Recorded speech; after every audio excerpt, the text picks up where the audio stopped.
Z1 upon C square is equal to r.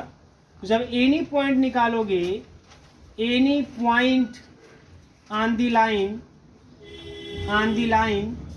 तो जाएगा आपको क्या मिल जाएगा, है ना, x1 प्लस पी x1 ए square into r, y1 plus p y1 upon B square into r, और z1 प्लस का P z1 c square into r. अच्छा, जहां पे p क्या है ये भी याद रखिएगा, where p is equal to क्या बताया था हमने आपको, 1 अपॉन रूट में x1 का square upon a to the power 4 plus y1 square upon b to the power 4 z1 square upon c to the power 4। देखिए इस पूरे चैप्टर में आप पढ़ रहे हैं सेंट्रल क्वाड्रेटिक और ये न्यूमेरिकल आप बेसिकली इलिप्सॉइड पे कर रहे हैं, है ना, तो दोनों का आप अंतर समझते रहिएगा, ये कंफ्यूज होते कहीं पर भी। यह हो गया इस तरीके से। अब यहाँ पर अब ये जो आपका जो पॉइंट है, इफ आर बी द, जो आर है लेंथ ऑफ नॉर्मल, अब देखो ये लाइन पे एनी पॉइंट, नॉर्मल पे एनी पॉइंट है, जो नॉर्मल का एनी पॉइंट है ना, यह कॉनिकॉइड पे भी लाई करेगा, लेकिन है ना टच तो करवा करेगा वहां पे, है ना, तो हर एक पॉइंट को रिप्रेजेंट कर रहा है। तो if r be the length of normal, then above point satisfies, ellipsoid दिया है ना, satisfies equation of ellipsoid क्या, x square upon A square plus y square upon B square plus z square upon C square is equal to 1। ठीक है ना। अब देखो क्या होने वाला है, यहाँ पे रख दीजिए इसी में, तो 1 अपॉन ए स्क्वायर, ध्यान दीजिएगा, 1 अपॉन ए स्क्वायर, एक्स स्क्वायर की वैल्यू बेटा x1 प्लस का पी x1 ए स्क्वायर इंटू आर का whole square, 1 upon B square y1 plus का P y1 upon B square into R का होल स्क्वायर, और 1 अपॉन सी square z1 plus का P z1 upon सी square into R का whole square is equal to 1। ठीक है ना, इस तरह समझ आएगा यहाँ पे, बताइएगा। अब क्या है इसके बाद, अब इसका हम लोग स्क्वायर करेंगे, क्या करेंगे, उठा दो इसको, ऐसी पेज से निकला है ना। अब इसका हम लोग स्क्वायर करेंगे, जब स्क्वायर करेंगे तो ऐसा नहीं कि बैलों की तरह स्क्वायर करेंगे हम लोग इसको थोड़ा सा, है ना, स्टेप बाय स्टेप करके, मतलब फर्स्ट टर्म लेके सेकंड टर्म लेके करेंगे। और देखो आर में क्वाड्रेटिक इक्वेशन बना देंगे, क्या बना देंगे आर में, क्वाड्रेटिक इक्वेशन। तो जितने भी आर स्क्वायर वाले टर्म आपको मिलेंगे, है ना बेटा, उन सभी को आप जो है एक साथ करके लिखना चालू कर दो। तो देखिए कौन कौन मिलेंगे आपको आर स्क्वायर वाले टर्म। जब आप बी स्क्वायर करोगे बेटा, बी स्क्वायर, ध्यान दो यहाँ पे, जब बी स्क्वायर करोगे a square plus b square, तो इसमें आर स्क्वायर मिलेगा आपको, मिलेगा p square a to the power 4, या ऐसे लिख दूं मैं x1 square upon a to the power 4 into p square, ये मिलेगा। और पी स्क्वायर भी सब में कॉमन हो जाएगा, तो इसको ऐसे बाहर कर लेते हैं। और यहाँ से मिलेगा बेटा y1 स्क्वायर अपॉन बी के power 4, z1 square upon c के पावर 4, और p square r square. Clear सबको, ठीक है ना। नेक्स्ट कहानी देखिए क्या होने वाला है। ये लाइन नहीं समझ में आया सर, ये लाइन नहीं समझ में आई। आप एक काम करिएगा कि आप a प्लस बी का होल स्क्वायर सबको तोड़ दीजिए, भाई वही बात है, और कोई थोड़ी बात है। आप अच्छा और चीजें देखो, और चीजें आएंगी, रुक जाओ यहाँ पे। आप क्या करना पहले यहाँ पे कि इसको a प्लस बी को होल स्क्वायर से a square plus b square plus 2ab, a square plus b square plus 2ab कर दीजिएगा। अब देखिएगा किस किस टर्म में पी स्क्वायर आर स्क्वायर आ रहा है, इनको कॉमन कर लीजिएगा। समझ में आया अब? हाँ, अब देखिए हाँ एक्चुअली छोटा भी है यहाँ पे, इसको स्क्वायर करोगे तो x1 square upon a to the power 4, ये बाहर भी है 6 हो जाएगा, 6 and 6। क्लियर है ना, ये हो जाएगा इस तरीके से। फिर आगे देखिएगा प्लस, अब जो 2r वाला टर्म है, 2r वाला टर्म, तो 2ab करोगे आप, जब 2ab करोगे तो 2 बाहर ab, तो p x1 का स्क्वायर अपॉन ए के पावर 4, और p भी सब में आएगा, तो 2p कॉमन कर लेते हैं, एक पावर 4 क्यों आए, क्योंकि यहाँ भी है ना। और फिर यहाँ से मिलेगा y1 square upon b to the power 4, बोलो बेटा। और Z1 square upon C to the power 4 या R, कोई दिक्कत किसी को नहीं होनी चाहिए, ठीक है, सही सर जी। आगे देखिएगा यहाँ पे, अब प्लस जो कांस्टेंट टर्म, मतलब कांस्टेंट टर्म क्या मतलब कि एक और बचा हुआ है विदाउट R वाला, x1 square a to the a square plus y1 square upon Z1 square upon is equal to, no minus का 1 इक्वल टू 0। अच्छा वही हो तो गया ये हो गया ना इस तरीके से। अब जो x1 y1 z1 पे हम नॉर्मल ड्रा किए हैं, नॉर्मल कहाँ ड्रा किए हैं, x1 y1 z1 पे नॉर्मल ड्रा किए हैं, तो जो x1 y1 z1 होगा ये कॉनिक्वाइड पे भी होगा, टेंजेंट प्लेन पे भी होगा, नॉर्मल पे भी होगा। Since x1 y1 z1 lies on ellipsoid, clear है, देन तब क्या होगा, तो ऐसे केस में जो एलिप्सॉइड का इक्वेशन है x square upon a square plus y square upon b square plus z square upon c square equal to 1 रख देंगे वहां पे, तो ये आपको मिल जाएगा ऐसे b square c square is equal to 1, ये मिल जाएगा। और जब यही मान यहाँ रख देंगे तो ये खत्म हो जाएगा कहानी। तो अब क्या मिल जाएगा आपको, मिल जाएगा देन, तब क्या मिल जाएगा ध्यान दीजिएगा, x1 square upon a to the power 6 plus y1 square upon b to the power 6 plus z1 square upon c to the power 6, है ना। और यहाँ से p स्क्वायर r स्क्वायर और प्लस का 2p, प्लस का 2p। और ये देखो ध्यान से, यहाँ से देखो, इसको जब उधर भेजोगे बेटा, इसको जब आप उधर भेजोगे और इसको इधर भेजोगे और स्क्वायर करोगे तो यही मिलेगा, तो 1 अपान p स्क्वायर, इसकी वैल्यू क्या जाएगी 1 अपान, क्लियर है, और इंटू r, और ये तो हो गया 0, है ना, ये तो हो गया 0। p से p चला जाएगा, p से p चला जाएगा। अब यहाँ से निकाल लेते हैं r की वैल्यू, किसकी वैल्यू, r की वैल्यू निकाल लेते हैं।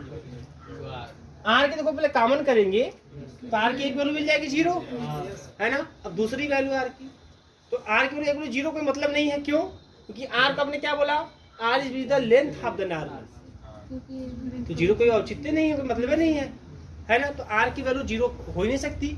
दूसरी वैल्यू r की जो मिलेगी वो क्या मिलेगी, ध्यान दीजिएगा, तो जब ट्रांसफर करेंगे बेटा, तो इसको थोड़ा ट्रांसफर करेंगे, माइनस हो जाएगा, -2 अपान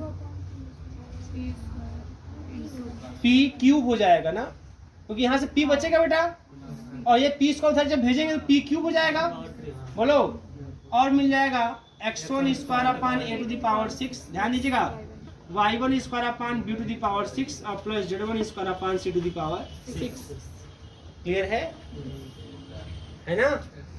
ये r की वैल्यू मिल गई हमें, ये r की वैल्यू मिल गई। ये लेंथ ऑफ द नॉर्मल है, लेकिन उस क्वेश्चन में बोला हुआ है कि length of the normal is equal to 4pg3, बोला है ना, लेंथ ऑफ नॉर्मल कितना बोला है, 4pg3। तो since it is given that length of normal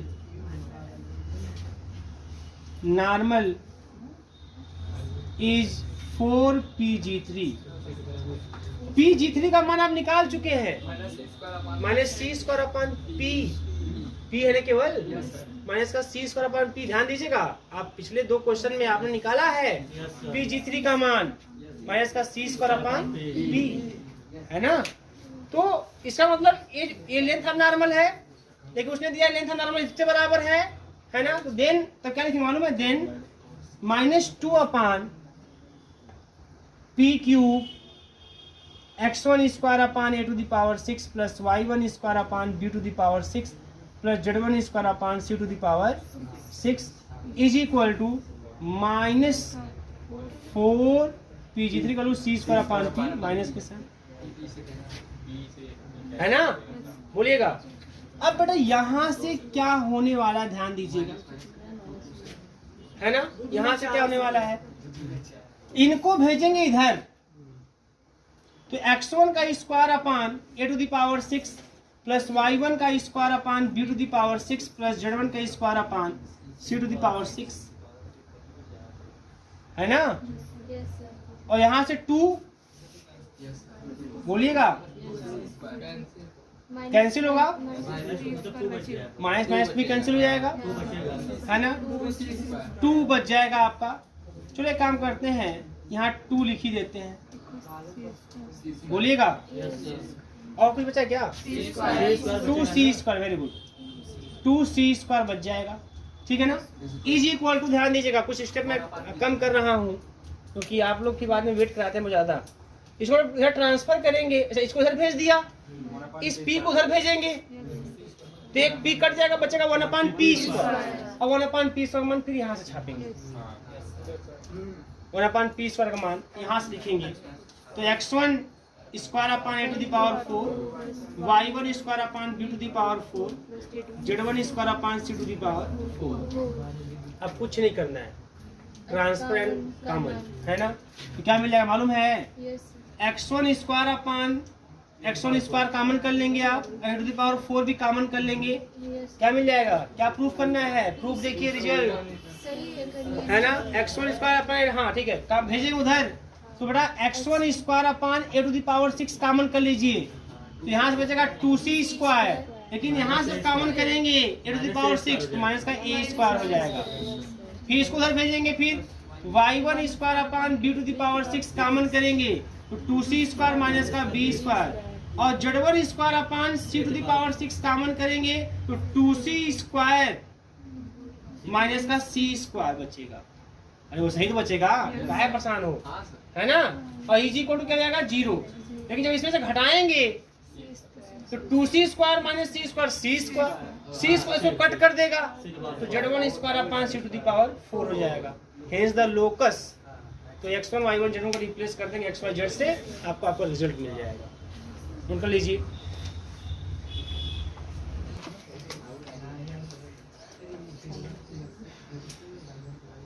heading है number of normals from a given point, number of normals from a given point.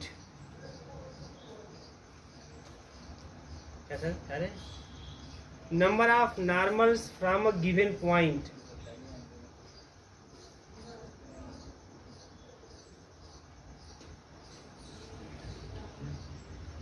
ठीक है, number of normals from a given point. Question लिखिएगा इसी पे, prove that there are 6 points, prove that there are 6 points on an ellipsoid,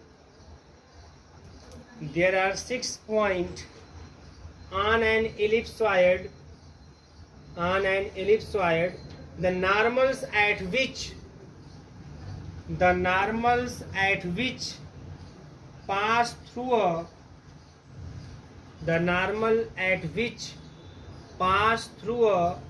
given point, the normal at which pass through a given point, कितना बोला? कितने number में? 6, है ना। ये बहुत इंपॉर्टेंट है। जैसे कोई बोले कि किसी भी कॉनिकॉइड से, इलिप्सॉइड से किसी पॉइंट से हम कितने नॉर्मल ड्रा कर सकते हैं, तो 6, है ना। ये एकदम MCQ में बहुत जबरदस्त क्वेश्चन बन के आएगा, देखेंगे आप लोग। ध्यान दीजिए अब यहाँ पे, तो equation of normal through the point x1 y1 z1 is, है ना। क्या जाएगा बताइए यहाँ पे? x minus x1 ax1, y minus y1 by1, z minus z1 upon, ठीक है ना। अब करा है कि किसी एक पॉइंट से if it passes through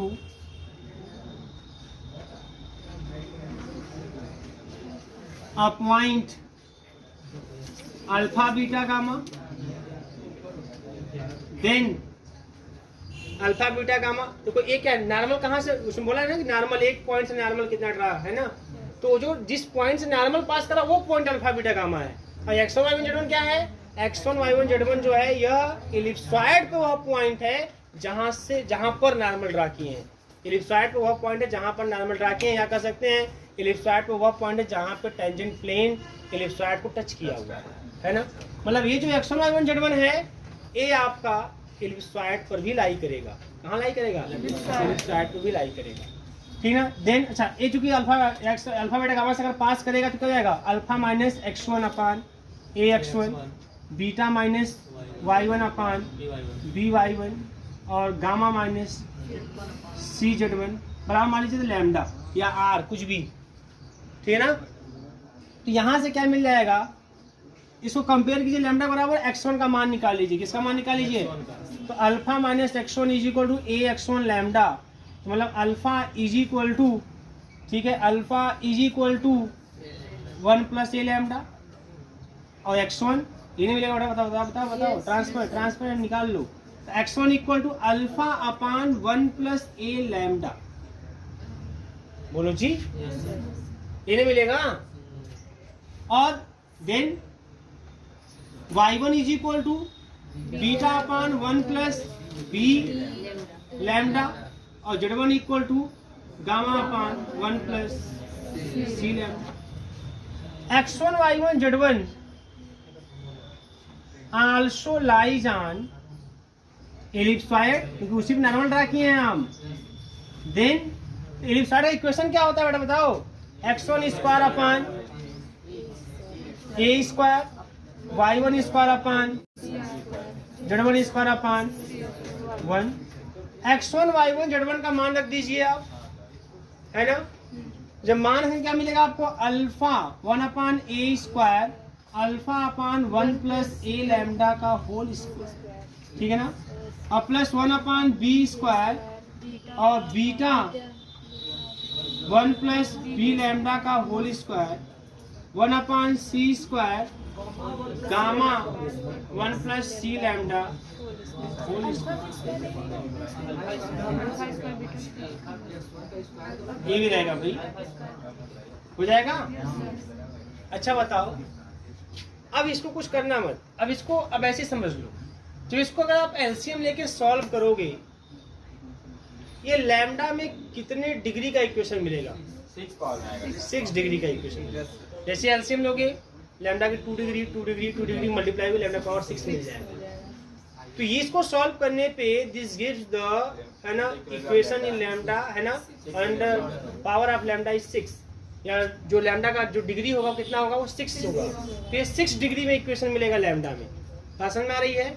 lambda के आपको 6 वैल्यू मिल जाएंगे, 6 वैल्यू मिल जाएंगे, है ना। जो लैम्डा के 6 वैल्यू मिल जाएंगे तो इस तरह से आपके x1 y1 z1 के भी 6 वैल्यू मिल जाएंगे, क्योंकि वो भी लैम्डा की टर्म में है ना। x1 y1 z1 के भी कितने वैल्यू मिल जाएंगे? 6 वैल्यू मिल जाएंगे, और अल्फा बीटा गामा से ही है वो सब, तो 6 वैल्यू आपको मिल जाएंगे। इसका मतलब ये होगा कि अल्फा बीटा गामा से, अच्छा अब ये x1 y1 z1 है क्या? ये वो पॉइंट है जहां पर नॉर्मल आपने ड्रॉ किया हुआ है। इसका मतलब कि आपको 6 ऐसे पॉइंट मिल जाएंगे। तो लैम्डा के 6 मान मिलेंगे तो x1 y1 z1 के भी 6 मान मिलेंगे। इसका मतलब 6 आपको ऐसे पॉइंट मिल जाएंगे जहां से आप नॉर्मल ड्रा करेंगे, और वो नॉर्मल एक ही पॉइंट अल्फा बीटा गामा से पास करेगा। बात समझ में आई ना?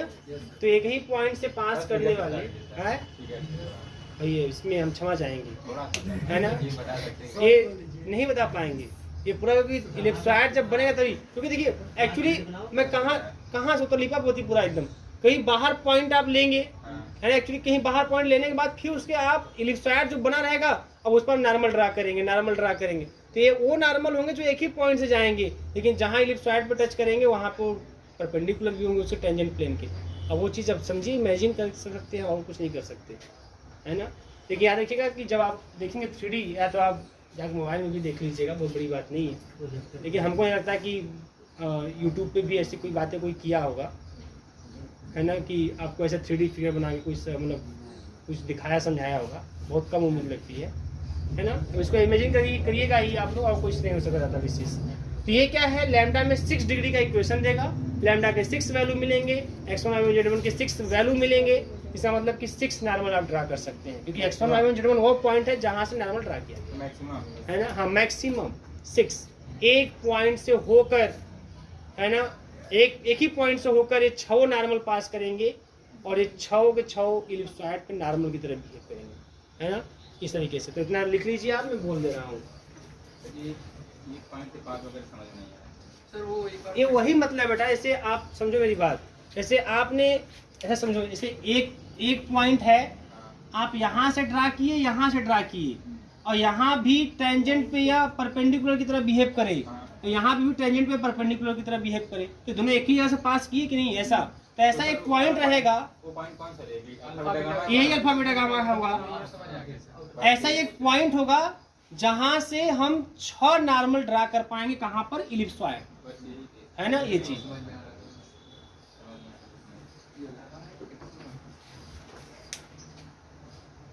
अब इसके लिए कुछ सोचना पड़ेगा, ये भी थोड़ा सा 3D चीजें हैं।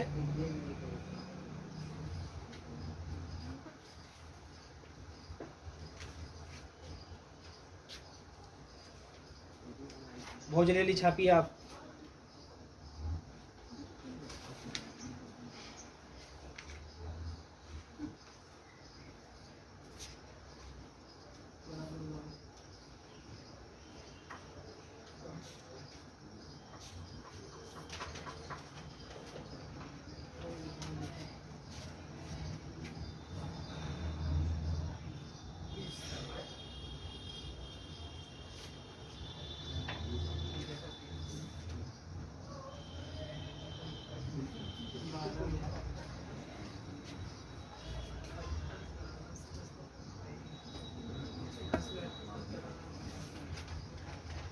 हो गया?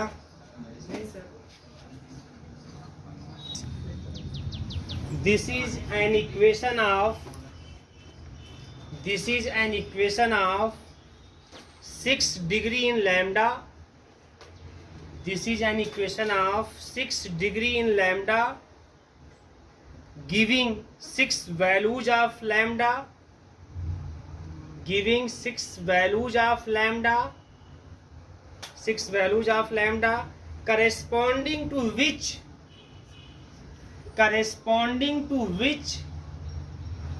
6 points, corresponding to which 6 points x1, y1, z1,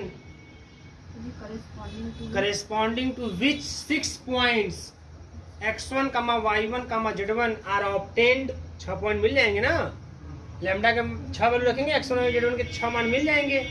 are obtained normals at each, उस 6 पॉइंट पे नॉर्मल ड्रा हो जाएंगे। Normals at each of these passing through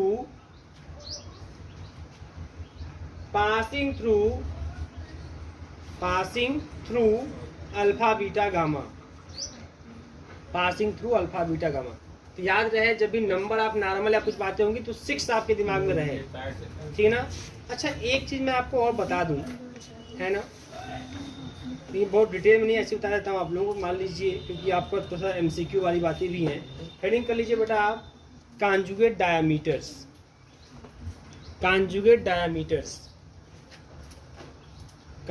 diameters. ये खाली आपके MCQ के लिए कुछ बातें ऐसी हैं। मान लीजिए अगर बहुत बुरा कुछ ऐसा हुआ तब आपको क्वेश्चन ऐसा बन जाएगा, कॉन्जुगेट डायमीटर्स, ठीक है। और इसमें एक वर्ड आएगा डायमीट्रल प्लेन, तो कभी उसको हम मौका मिला समझा देंगे आपको, क्योंकि उसके साथ डिटेल में फिर एक डेरिवेशन आपको सब चीज़ें करनी होगी, लेकिन वो आपसे कोई मतलब उससे नहीं है, ठीक है ना। इससे मेन है कि इसकी कुछ लाइनें हैं, 2 या 3 लाइनें हैं, ठीक है, जो आपके MCQ के पॉइंट ऑफ व्यू से, रिटन में तो नहीं कभी आया है, लेकिन MCQ के पॉइंट ऑफ व्यू से आपसे लाइनें पूछी जा सकती हैं, और बहुत अच्छी लाइनें, लाइन भी दिखने लग जाता है कि ये पूछा जा सकता है कि नहीं जा सकता है। ऐसे यहाँ पे है ना, there are 6 normal can be drawn, ठीक है ना। तो यहाँ पे ये चीज़ें हैं कि भाई 6 आपके दिमाग में होना चाहिए, तो वहाँ पे बोल देगा how many normals can be drawn, है ना, on the ellipsoid through a point alpha beta gamma. तो उसमें ऑप्शन दे देगा 5, 6, 9, 11 ऐसे करके दे देगा, तो वो चीज़ें बन जाती हैं कि MCQ बनेगा कहाँ से, है ना। तो वो चीज़ें हैं कन्फर्म। ऐसे ही कुछ एक आध को यहाँ से बन सकते हैं मे भी, तो उसके लिए भी आप तैयार रहें, दिमाग में अपने भर लीजिए। लिखिए कॉन्जुगेट डायमीटर्स, लिखिए एनी 3 सेमी डायमीटर्स, सेमी मतलब समझ ना, आधा, half, any 3 semi diameters are called, any 3 semi diameters are called conjugate semi diameters, conjugate semi diameters, conjugate semi diameters if the plane containing any two is the diametral plane of the third. Plane containing any two is the diametral plane of the third. मतलब किसी दो को contain करने वाला plane तीसरे के diametral plane हो, ठीक है ना, diametral plane of the third. अब हेडिंग कीजिए कॉन्जुगेट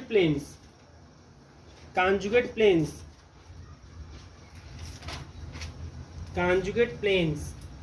देखिए any three diametral planes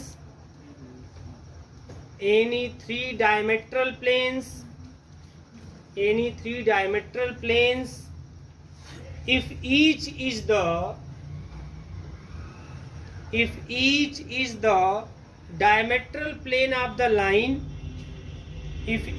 is the diametral plane of the line of intersection of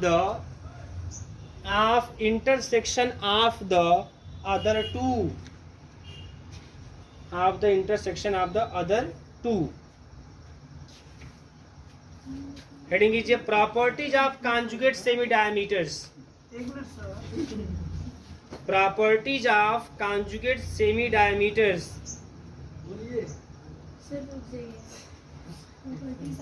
conjugate semi diameters नहीं समझना है. Properties of conjugate semi diameters समझने के लिए 1-2 घंटा और बढ़ाइए. कॉन्जुगेट सेमी डायमीटर्स आप लोग समझने की स्थिति में दिख ही नहीं रहे हैं, आप लोग भागने की स्थिति में है. नंबर फर्स्ट, अब जब प्रॉपर्टीज लिखे हैं ना तो वहीं पे इम्पोर्टेंट लिख दीजिएगा. Important for MCQ.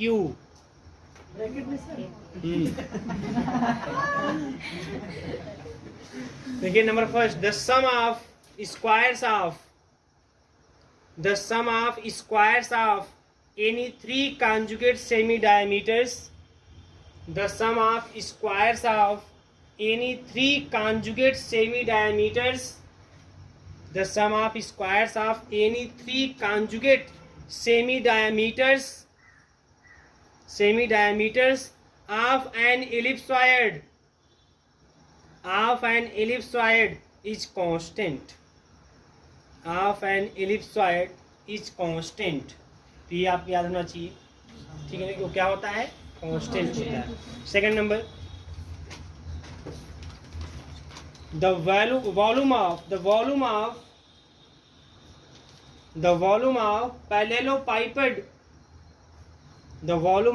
parallelepiped, ठीक है, which has three conjugate semi diameters,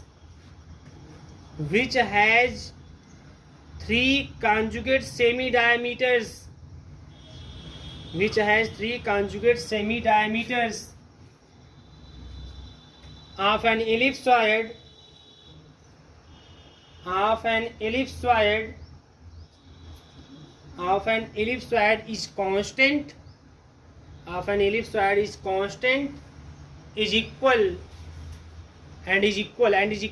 ABC. Small a small b small c, ये सब क्या है, उसके ईज हैं, ABC. हाँ, ABC मान उसका आता है, ठीक है ना. हाँ देखिए एक चीज़ याद रखिएगा, बस 2 वर्ड काफ़ी है. इसमें जब भी ऐसा कुछ आएगा सेमी डायमीटर में तो आपके दिमाग में MCQ के समय में कांस्टेंट वर्ड बस दिमाग में रहेगा. क्या कांस्टेंट? इसमें जितने भी रिजल्ट हैं मैक्सिमम करके सब कांस्टेंट वाले रिजल्ट हैं, मैक्सिमम करके, ठीक, जो आपसे पूछेगा सब कांस्टेंट करके ही रहेंगे. अब हम लोग, ये तो हुआ एक किताब का काम, हमें दूसरा किताब भी भाई. देखिए अभी किताब में हम नए हैं, इनसे भी अच्छे हैं और कोई हमारा यूज नहीं है ना, तो अपमान होगा. और हमारे राज में ऐसा नहीं होगा, किसी का अपमान नहीं होगा. चैप्टर का नाम करिए बेटा. जब मेरे मुख से निकल गया 2 बजे तक भी बजने दीजिए.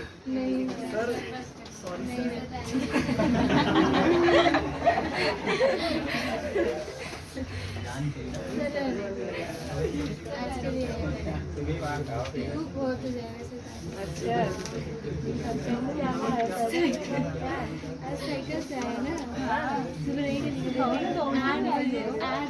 तो ये है आपका equation of paraboloid x square upon A square plus y square upon B square equal to 2z upon c. Alpha beta gamma पे अगर इसके टेंजेंट का इक्वेशन लिखना है एकदम कॉनिकॉइड की तरह, x alpha upon A square plus y alpha upon B square is equal to z के स्थान पे जेड प्लस का गामा बाई 2 और बाई सी। क्या भाई? है ना? तो यहाँ से क्या मिल जाएगा? एक्स अल्फा अपान ए square plus Y beta upon B square और Z plus gamma by C. Clear है? तो देखिए आपके जो रिजल्ट्स हैं, अरे एक चीज और छूट गया भाई, एक चीज और छूटा, ये तुम्हारी ऐसे हो जाएगा, कोई दिक्कत नहीं है, ठीक है? या इसको लिख लीजिएगा आप लोग, यहाँ पे लिखे हैं ना, इसको लिखिएगा this is the equation of hyperbolic paraboloid. ये छूटा है थोड़ा सा, इसको हाइपरबोलिक पैराबोलॉइड कहते हैं।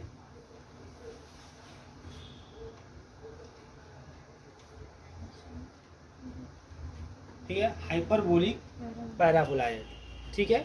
और जनरली खाली पैराबोलॉइड की जब बात आएगी तो यह इक्वेशन होता है बेटा, ax square plus B Y square equal to 2cz, ये होता है। तो करने कुछ मतलब नहीं है, आप एग्जाम में खुद ही इक्वेशन देगा, ठीक है ना? हाँ, तो ये पैराबोलॉइड, जनरली पैराबोलॉइड का इक्वेशन है। पैराबोलॉइड्स में ये भी आएगा, ये भी आएगा। ये हाइपरबोलिक पैराबोलॉइड है और ये जनरली केवल पैराबोलॉइड है। बात समझ में आ रही है ना? जैसे सेंट्रल कॉनिकॉइड की में सेंट्रल कॉनिकॉइड आपका एक्स स्क्वायर वाला, उसी में इलिप्सॉइड सब आते हैं। तो चीज देखिए यहाँ पे। अब इसके लिए बताओ जल्दी से, अल्फा बीटा गामा पे टेंजेंट प्लेन का इक्वेशन क्या होगा? A X alpha plus B Y beta और 2c Z plus gamma by 2, इससे कट जाएगा तो मिल जाएगा A X alpha plus B Y beta और सी जेड प्लस गामा। अगर आपको प्रूफ करने का मन ही रहेगा, जैसे हूबहू आप वहां प्रूफ किए हैं, एक लाइन का equation any point on the line, उसको आपने ले आके कहाँ पे आप सेंट्रल कॉनिकॉइड इक्वेशन में रखे हैं, इसमें लाके आप इसके इक्वेशन में रख देंगे। यही काम, आर में क्वाड्रेटिक, आर में सिंगल, ऐसे करके आप क्वाड्रेटिक इक्वेशन बना देंगे। वही सेम सिचुएशन वहाँ भी, जैसे वहाँ किए थे वैसे यहाँ भी बोलेंगे, है ना? और रखेंगे मान तो 0 होगा, आप फिर बोलेंगे कि आर के 2 वैल्यू मिलने चाहिए, है ना? और एक अगर 0 तो दूसरा भी 0 होगा। सेम तरीके से करेंगे तो आपको रिजल्ट मिल जाएंगे। बट ऐसा प्रूफ करने की कोई आवश्यकता नहीं है, क्योंकि यहाँ से कोई क्वेश्चन नहीं आता। रिटर्न भी होगा एग्जाम तब भी नहीं आता आपको क्वेश्चन, है ना? आपको बस यहाँ पे ये चीज ध्यान रखना है कि कोई भी न्यूमेरिकल दे दिया अगर, है ना, और इसके केस में दे दिया, तो आप जैसे वहाँ किए थे सेम वैसे ही यहाँ करना है, बस यही सब चेंजिंग होगी। क्लियर है ना? है ना? अगर मैं बोलूँ बताओ इसके इनवेलपिंग कोण का इक्वेशन, तो यस S1 बराबर टी स्क्वायर, है ना? तो यस मतलब ए एक्स स्क्वायर प्लस का B Y square plus minus का 2cz, ट्रांसफर बेटा। S1 A alpha square plus B beta square minus का 2c गामा बराबर टी स्क्वायर। तो टी स्क्वायर मतलब यही ट्रांसफर करके स्क्वायर देंगे, यही तो टेंजेंट है। बोलिए कंफर्म है कि नहीं? यहाँ पे तो जो भी चीज आप वहाँ पढ़े हैं सेम टू सेम आप उसी का इक्वेशन यहाँ लिख सकते हैं, है ना? सेक्शन विथ कॉनिक वाला टी बराबर S1, इसके लिए भी लिख सकते हैं, कोई समस्या नहीं आएगी।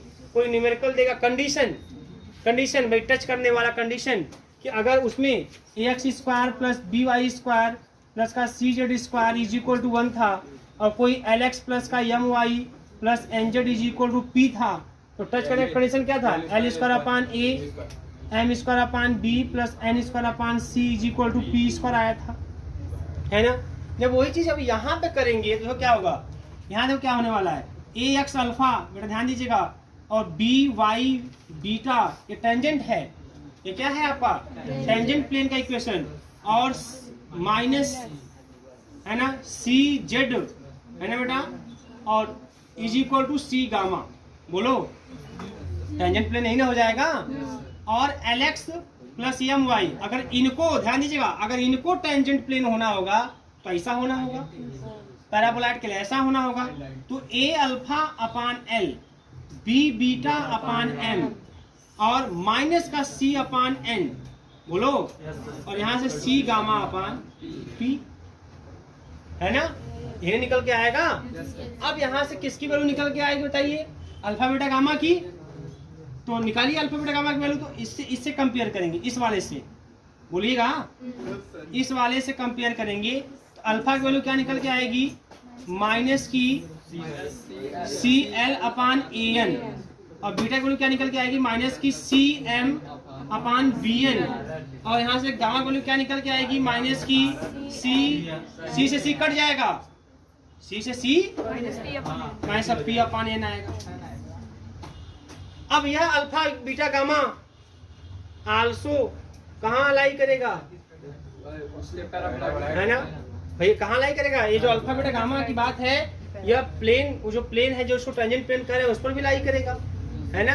तो वहां जब किए थे तो आप इसी में रखे थे ना वैल्यू, उसका जो रखे थे वैल्यू, या अब यहाँ भी सेटिस्फाई करेगा, यहाँ सेटिस्फाई करेगा, कोई चीज जब यहाँ सेटिस्फाई कराएंगे तो यह है आपका पैराबोलॉइड का इक्वेशन। तो A अल्फा स्क्वायर प्लस का B beta square is equal to 2C gamma satisfy करा देंगे, और अल्फा बीटा गामा का मान उठा के यहाँ पे रख देंगे, है ना। रख देंगे तो आपको मिल जाएगा कंडीशन, आप टेंजेंसी, सब कुछ मिल जाएगा एकदम सेम वही वे में जैसे आप वहां किए थे। तो कोई यहाँ पे आप देखें कंडीशन ऑफ टेंजेंसी प्रूव करने पे आया है L² प्लस M² प्लस का 2PN/C is equal to 0। Same इस तरीके से, है ना, यहाँ भी मिल जाएगा एकदम सेम जैसे वहां डेरिवेशन किए थे, आप यहाँ भी डेरिवेशन कर सकते हैं, लेकिन करेंगे नहीं, ठीक है, बात समझ में आ रही है ना। तो जितनी भी चीजें हैं आप ऐसे यहाँ से मैनेज कर लेंगे और सेम तरीके से आप कर सकते हैं, कोई समस्या नहीं होनी चाहिए, क्लियर है ना, कर लेंगे। अब हेडिंग करिए आप अगला चैप्टर का नाम, generating line, generating lines of a conicoids, generating lines of a conicoids, generating lines of a conicoid, of a conicoid, ठीक है ना। तो चलिए अब किसी एक दिन क्लास में, आज बस करते हैं, किसी एक दिन क्लास में आप लोगों को